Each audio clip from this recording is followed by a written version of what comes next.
Дорогие друзья, В минувшем году мы многое сделали. В первую очередь поддержали Террористов.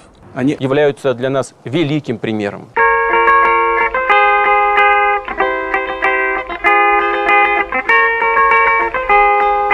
Всем здорово, пацаны и пацанки, с вами я, Ник.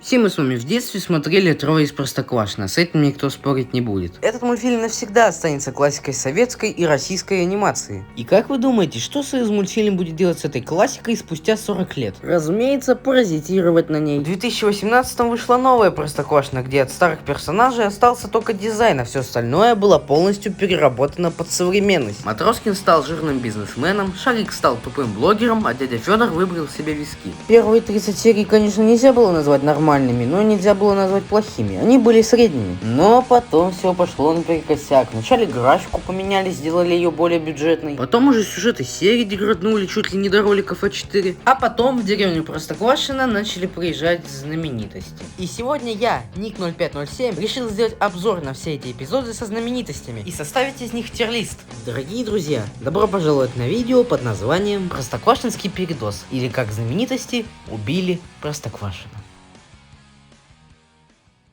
Итак, серия под названием «Курорт Простоквашино». По сюжету Шарик снимает блог, где создает фейковый образ деревни Простоквашино, где есть и море, и закат, и... маракуй и папуй. Дяде Федору и Матроскину не нравится, что Шарик создает ложный образ их деревни, и они говорят ему, что эта авантюра может плохо закончиться. Внезапно в деревню приезжает сам Сергей Жуков. Ах да, Сергей Жуков, та самая знаменитость, которую знает каждый ребенок России.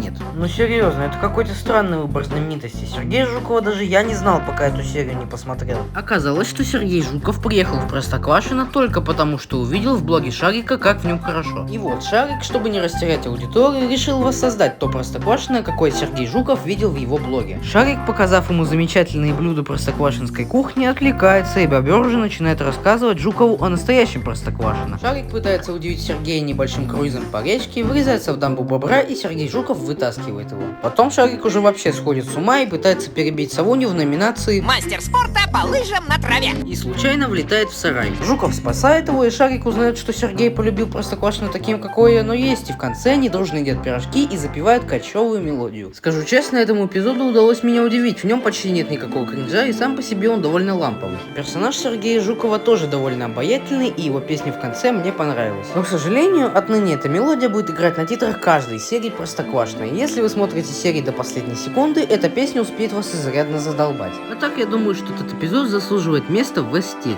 Да, я правда считаю, что этот коллапс с Сергеем Жуковым был самым удачным, потому что с каждым следующим разом эти эпизоды будут становиться все хуже и хуже. Что же, едем дальше. Следующая серия «Таинственный бульдог» начинается с того, что Шарик и Матроскин собираются из города в деревню на несколько дней. Да, кто не знает, в поздних сезонах персонажи переехали в город, и отныне некоторые эпизоды выходят в деревне, а некоторые в городе. Перед отъездом Шарик решил отдать кепку своему новому знакомому бульдогу. Матроскин вначале не поддержал эту идею, но по итогу пошел вместе с Шариком. Спустя один кривой переход ребята уже на улице и ждут того самого бульдога. Если вы не смотрели эту серию и поэтому до сих пор не поняли, что за знаменитость должна появиться в этом эпизоде, то это знаменитость Гарик Харламов. Да, тот самый Гарик Харламов, который из Comedy Club. Да, из того самого Comedy Club, в котором появлялись шутки подобного характера. Привет, Кися, у нас водка есть? Привет, Писечка, как дела на работе? Я говорю, водка есть у нас, водка? Сейчас посмотрю. А просекко, мартини, апероль? Только детская, что ли? И это я вам еще самый сок не показал. Помните, я говорил, что Жуков странный выбор для совместного эпизода? Я беру свои слова обратно. Какой нафиг Гарик Харламов? У Матроскина и Гарика сразу не задались отношения, и поэтому он был против того, чтобы Шарик менял свою кепку на тренажер-кузнечик. Потом ребята пошли на площадку, где Харламов решил угостить всех своими хот-догами, пока Матроскин продолжает уплетать свои бутерброды. С горчицей или с кетчупом? Зачем спрашиваешь? У тебя нету отдельно с горчицей, а отдельно с кетчупом. У тебя есть только 3 хот-дога, в которых есть и горчица, и кетчуп. Потом начинается дождь, и наша компания идет к Гарику домой. Там Матроскин наступает на Лего и случайно ломает пол квартиры. А потом Харламова пробивает на пронзительную речь. Слушай, Матроскин, я тебя понимаю. Сам не люблю все новое. Ну как не люблю? Долго и тяжело привыкаю. Хочешь молока, возьми в холодильнике. Ватрушки закажем. Мораль хоть и милая, типа, никогда не поздно привыкнуть к чему-то новому. Новое не значит плохое. Но если честно, этот эпизод мне зашел не так сильно, как прошлый. Ну серьезно, я не могу эпизоду с Гариком Харламовым поставить больше, чем сцену. Ну совесть не позволяет. В любом случае, не будем задерживаться и едем дальше. Дальше, серия «Подход». Дядя Федор, а что происходит? Готовлюсь к пересдаче нормативов по физкультуре. Как вы поняли, у Федьки не получается сдать нормативы, и поэтому Шарику в бошку приходит гениальная идея. Он решил позвать на помощь самого... Не лето. Он решил позвать Нилета. Кого? Нилета, российский певец, танцор, участник проекта «Песни» на телеканале ТНТ, а также проекта «Русский ниндзя». Помните, я говорил, что Сергей Жуков странный выбор для совместного эпизода, а потом брал свои слова обратно и говорил, какой нафиг Гарик Харламов. Что ж, я беру свои слова обратно второй раз. Если Жукова и Харламова хоть кто-то знает из зрителей Простоквашино, то сраного Нилета точно никто из них не знает. И на протяжении всего эпизода наш ноунейм будет просто тренировать дядю Федора, потом немного унылого экшена с коровами, и в конце дядя Федор так и выполнит свой норматив. И все. Серьезно, мне про этот эпизод даже сказать особо нечего. Он такой скучный, даже песня ситуацию не спасает. Она прикольная, но у Сергея Жукова была лучше. Короче, все, с меня хватит. Я ставлю этой серии D. Она вообще не цепляет и забывается спустя 10 минут после просмотра. В любом случае, мы едем дальше. Продолжаем. Серия «Битва инструментов». По сюжету в кафе папы дяди Федора, да, кто не знает, в поздних сезонах у него появилось кафе, должен состояться концерт с участием дяди Федора и неизвестной звезды. Его девушка Оля думает, что это будет рок-звезда и обещает прийти на концерт. Но, к сожалению для Феди, это оказывается не рок-звезда, а сам... Это же Петр Дранга! Петр Дранга. Я беру свои слова обратно третий раз. У меня уже нет слов, чтобы описать этот дурдом. И вот, на протяжении всего эпизода дядя Федор будет пытаться сорвать концерт, потому что боится, что Оля перестанет его любить из-за того, что на этом концерте не будет играть рок. Господи, что за бред? Вначале дядя Федор наврал про то, что потерял палочки самым тупым способом. Шарик съел палочки от барабана. Потом он прячет аккордеон в самое тупое место. Странно, я вроде аккордеон сюда поставил. А потом он запирает Петра в гримерке. Ох уж эти положительные персонажи. Потом Петр показывает то, что на баяне можно играть даже рок, они выступают, и Оля довольна. Конец. Я не понимаю, как можно было второй раз позвать ноунейма на коллабу. И этот эпизод тоже, как и прошлый, довольно скучный. Дядя Федор просто на протяжении всего эпизода пытается сорвать концерт, потому что он не знает, что подумает его девушка. Все, не могу, ставлю Д. Катись к Нилета, Петр. А теперь едем дальше.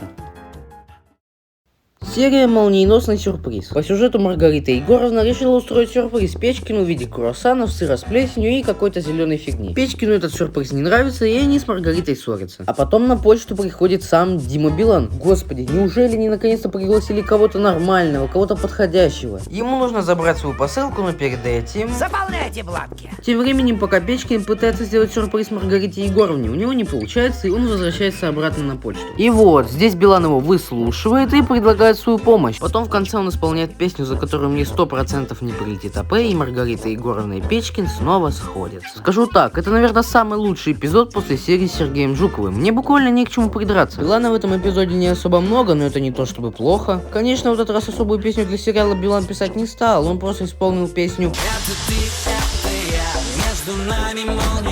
которая звучит хорошо. Я готов поставить этому эпизоду чистую А. Соцмультфильм все-таки может, когда хочет. Ну а мы летим к следующему, последнему эпизоду.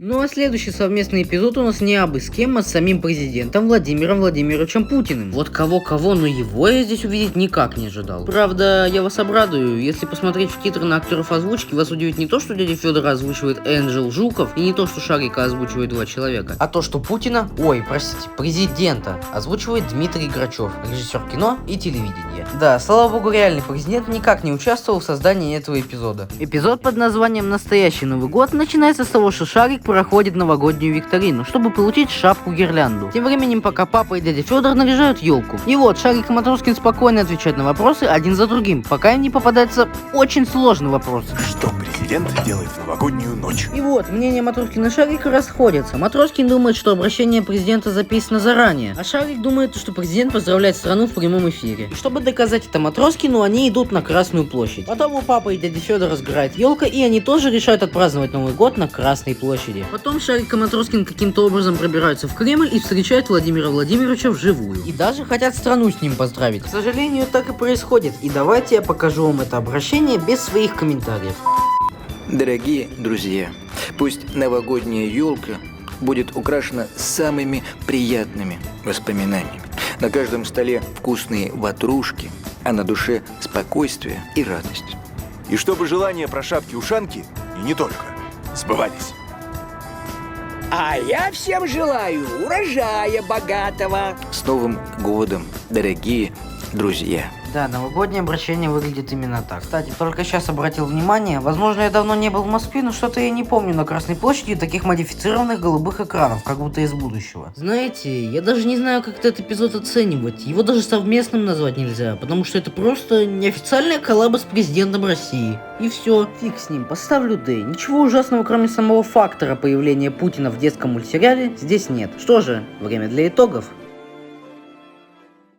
Пока я монтировал для вас это видео, я узнал, что на канале Сыз Мультфильма уже неделю как вышел анонс нового совместного эпизода, на этот раз с Ларисой Гузеевой. И на данный момент он доступен только в онлайн-кинотеатре Ока. Знаете, я могу подождать, пока эту серию выпустят на YouTube и сделать на нее обзор, но мне так не хочется этого делать. Поэтому я оставлю этот эпизод на обзор другому блогеру, у которого хватит нервов и сил на этот сериал. А вот теперь время для итогов.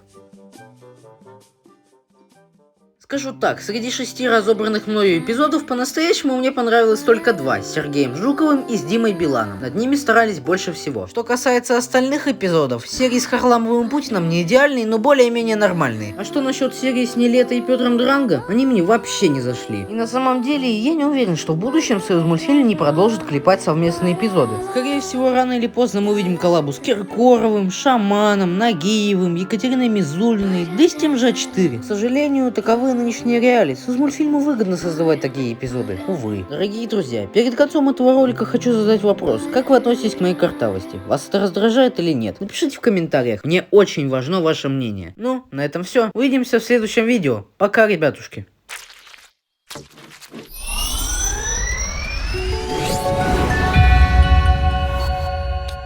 Супер! Это защитит нас от Билла. Пока мы внутри, наш разум под защитой.